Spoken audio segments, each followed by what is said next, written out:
Okay. അപ്പോൾ നമ്മുടെ ദീപുവും കൂടി എന്നോടൊപ്പം ചേരുന്നുണ്ട്. അപ്പോൾ ദീപുവിന് എന്ത് തോന്നി? ഇതിൽ ഞാനൊരു സത്യസന്ധമായി മറുപടി പറയണം.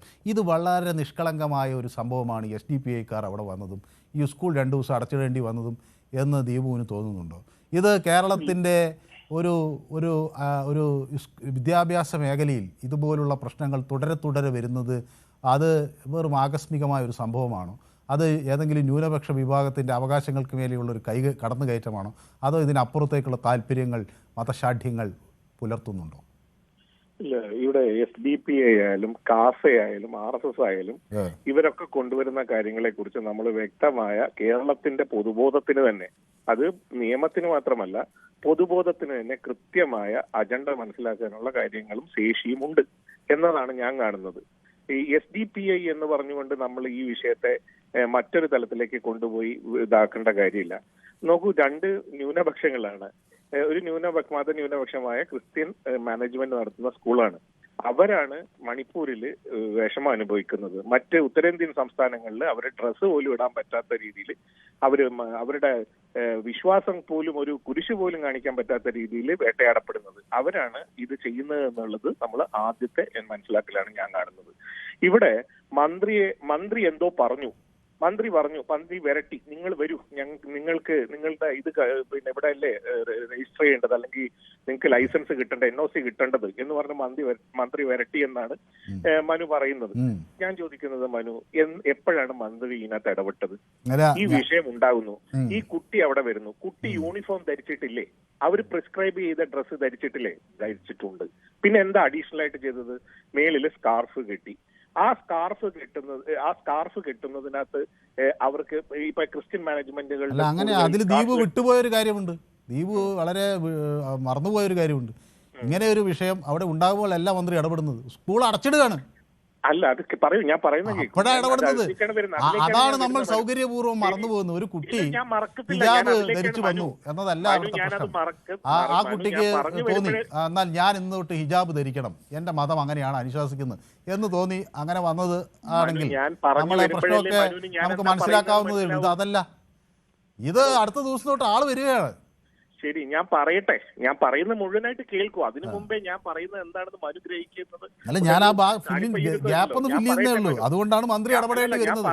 ഞാൻ ഈ കുട്ടി അവിടെ സ്കാർഫ് ധരിച്ചു വരുന്നു, അപ്പൊ പറ്റില്ല എന്ന് അവര് പറയുന്നു. അങ്ങനെ ആ വിഷയം ഉണ്ടാകുന്നു. അവിടെ MP വരുന്നു, MLA വരുന്നു. അവിടെ ഒരു പരാതി ഈ കുട്ടിയുടെ അച്ഛൻ പിന്നെ ഡിപ്പാർട്ട്മെന്റിന് കൊടുക്കുന്നു.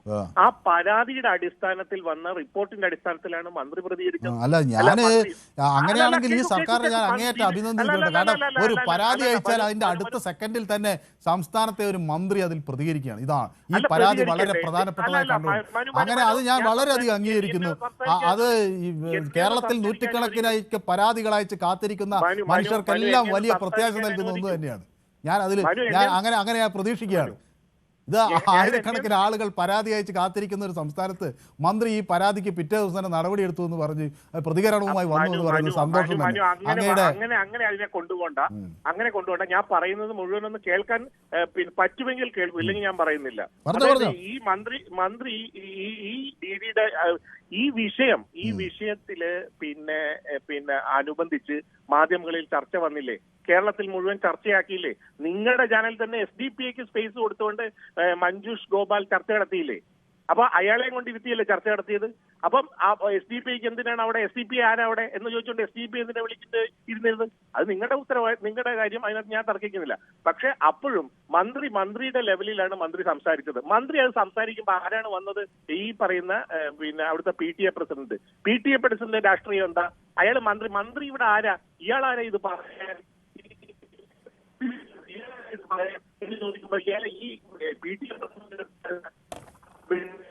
ദീപുവിന്റെ ടെലിഫോൺ ലൈനിൽ എന്തോ പ്രശ്നമുണ്ട്, ഒന്നും കൂടി അത് ക്ലിയർ ആക്കും. അല്ലെങ്കിൽ ദീപു വിചാരിക്കും ഞാൻ അത് കട്ട് ചെയ്ത് പോയതല്ല. ഒരു PTA പ്രസിഡന്റ് പറഞ്ഞതിന് വളരെ കൃത്യമായി, വളരെ ഷാർപ്പായി മന്ത്രി അങ്ങ് തിരിച്ച് മറുപടി പറഞ്ഞു എന്നതൊക്കെ എനിക്ക് സന്തോഷം. ആരും തന്നെ കേരളത്തിലെ നൂറുകണക്കിന് സ്കൂളുകളിൽ ആയിരക്കണക്കിന് പ്രശ്നങ്ങളുള്ളിടത്ത് ഇതുപോലെ നല്ല ഇടപെടുന്ന ഇതിനെയൊക്കെ ഞാൻ അംഗീകരിച്ചു. പക്ഷേ ദീപുവിനോട് ഞാൻ ചോദിക്കുന്ന ഒരു ചോദ്യം, ഇത് നിഷ്കളങ്കമായ ഒരു നീക്കമായി കാണാൻ കഴിയുമോ? ഈ സ്കൂൾ അടച്ചിട്ടത് കേരളത്തിൽ തുടരെ ഇങ്ങനെ സ്ഥാപനങ്ങളിൽ ഇങ്ങനെ മതശാഠ്യങ്ങൾ പൊങ്ങി വരുന്നതിന് നിഷ്കളങ്കമായ ഒരു നീക്കമായി കാണാൻ ദീപുവിന് കഴിയുമോ? ഞാൻ എന്റെ ഞാൻ സംസാരിക്കുന്നത് കേൾക്കുന്നുണ്ടോ? ഇടയ്ക്കൊന്ന് കട്ടായി പോയി, അതുകൊണ്ട് ഞാനത് പറഞ്ഞു. അതെ, ഞാൻ ചോദിക്കുന്നത് ഈ സ്കൂൾ അടച്ചതാരാ? സ്കൂൾ ആരടക്കുന്നത്? സ്കൂളിന്റെ മാനേജ്മെന്റ്. എന്തുകൊണ്ട് അടയ്ക്കുന്നത്? എന്നാലും ഒരു പൂട്ടുണ്ട് എന്റെ കയ്യിൽ, ഗോദറേജ് പൂട്ടുണ്ട്, എന്താ കുറച്ചു നേരം പൂട്ടിക്കളയെന്ന് പറഞ്ഞാൽ അത്ര പരിഹസിക്കൊന്നും വേണ്ട. പിന്നെ എങ്ങനെയാ അടച്ചത്? എങ്ങനെയാ ദീപു പറയൂ. ദീപുവിന്റെ ആർജവം ഉണ്ടെങ്കിൽ ദീപുവിന് പറയാം. സ്കൂൾ 2 ദിവസം അടയ്ക്കുകയും പിന്നീട് അവർക്ക് കോടതിയിൽ പോകേണ്ടി വരുന്ന ഒരു സാഹചര്യം ഉണ്ടായത് എന്തുകൊണ്ടാണ്? മനു പിന്നെ എന്നെ സംസാരിപ്പിക്കാൻ പിന്നെ ഞാൻ അങ്ങ് ഇത് ചോദിക്കുമ്പോൾ പിന്നെ എനിക്ക് മറുപടി പറയണ്ടേ? ഞാൻ ചോദിക്കുന്ന അങ്ങ് പറയൂ, എന്തുകൊണ്ടാണ് ഈ സ്കൂൾ അടച്ചിടേണ്ടി വന്നത്? പറയട്ടെന്നേ. അപ്പം എസ് ഡി പി അവിടെ പ്രശ്നം ഉണ്ടാക്കുന്നു എന്ന് പറയുന്നു.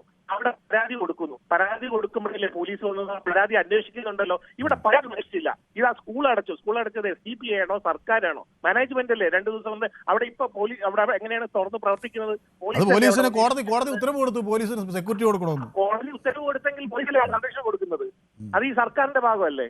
അപ്പൊ ഇതെല്ലാം മറച്ചു വെച്ചുകൊണ്ട് അവിടെ അവര് കോടതിയിൽ പോയി സ്കൂൾ തുറക്കണമെന്ന് കോടതി പറഞ്ഞു. ആ കോടതി പോലീസ് പ്രൊട്ടക്ഷൻ കൊടുക്കണമെന്ന് പറഞ്ഞു. കോടതി എല്ലാ ആവശ്യങ്ങളും കൃത്യമായി അവർ പറഞ്ഞ് അംഗീകരിച്ചു. ഈ ഒരു വിഷയം വന്നുടനെ കാസയുടെ ആൾക്കാർ ഇറങ്ങുന്നു. ഇങ്ങനെ നിങ്ങൾ ഈ കാസയുടെ ആളുകൾ ഇറങ്ങിയത് മാത്രമേ കണ്ടുള്ളൂ. മറുവശത്ത് വേറെ ഒരു വിഭാഗം ആളുകൾ ഇറങ്ങിയല്ലോ. അതെന്താ നിങ്ങൾ സൗകര്യപൂർവ്വം മറച്ചു? എല്ലാം കൂടെ കണ്ടു തന്നെയാ പറഞ്ഞത്. അത് സംസാരിക്കേണ്ടത് SDPയോടല്ലോ സംസാരിക്കേണ്ടത് ഈ വിഷയവുമായി ബന്ധപ്പെട്ട ആൾക്കാരോടല്ലേ. ആ ബന്ധപ്പെട്ട ആൾക്കാരല്ലേ ഈ പറയുന്ന ദീപിക പത്രം എഴുതിയത്. കാസ ഇറങ്ങിയിട്ട് എന്തൊക്കെ വൃത്തികേടാണ് മന്ത്രിയെ കുറിച്ച് പറഞ്ഞത്? ആ കാര്യങ്ങളൊന്നും കേരളത്തിലെ ഒരു സ്കൂളിൽ നടക്കുന്ന തർക്കത്തിൽ കാസ ഇറങ്ങിയത് കൊണ്ടാണോ ഈ സ്കൂളിനോട് മന്ത്രി പറയുന്നത് നിങ്ങൾ ഇനി ഇതിന്റെ റിന്യൂ ചെയ്യാൻ വരുമ്പോൾ എന്ന് പറയുന്നത് കാസ ഇറങ്ങിയത് കൊണ്ടായിരുന്നു? അങ്ങനെ കാസ ഇറങ്ങിയാൽ മന്ത്രി കേരളത്തിലെ സ്കൂളുകളെ ഇങ്ങനെ വിരട്ടുമോ? അല്ലെങ്കിൽ ഇത് എന്നെ വെല്ലുവിളിക്കണ്ട എന്ന് പറയാൻ, ഇത് ഇങ്ങനെ എന്നെ നിങ്ങൾ അനുസരിച്ച് ജീവിച്ചു കൊള്ളണം അല്ലെങ്കിൽ നടന്നുകൊള്ളണം എന്ന് പറയുന്നതിന്റെ മറ്റൊരു വളരെ കുറെ കൂടി ഏറ്റവും മോശമായൊരു ഭാഷയല്ലേ? നിങ്ങൾ എന്നെ വെല്ലുവിളിക്കണ്ട.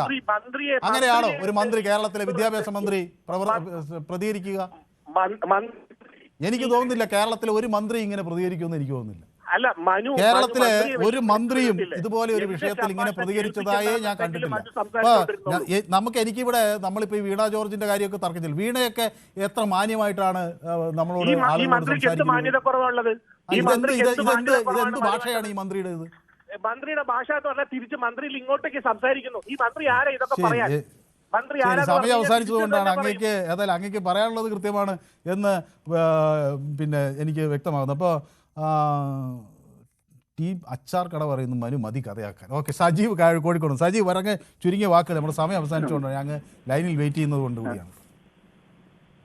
സജീവ്, ചുരുങ്ങിയ വാക്കുകളിൽ. മന്ത്രിന്റെ നിലപാട് ശരിയാണെന്ന് എന്റെ അഭിപ്രായം. കാരണം എന്ന് പറഞ്ഞാല് മതേതര രാജ്യത്ത് ഒരാൾ എങ്ങനെ സ്കൂളിൽ പോകണം എന്നൊക്കെ തീരുമാനിക്കേണ്ട പോലെ തന്നെയാ. അത് മറ്റുള്ളവരെ അടിച്ചേൽപ്പിക്കേണ്ട ഒരു കാര്യമല്ല. ശരി, അപ്പോ മന്ത്രി ഇങ്ങനെയാണ് പറയേണ്ടത്. ഇനി വരൂ, വാ കാണിച്ചു തരാം.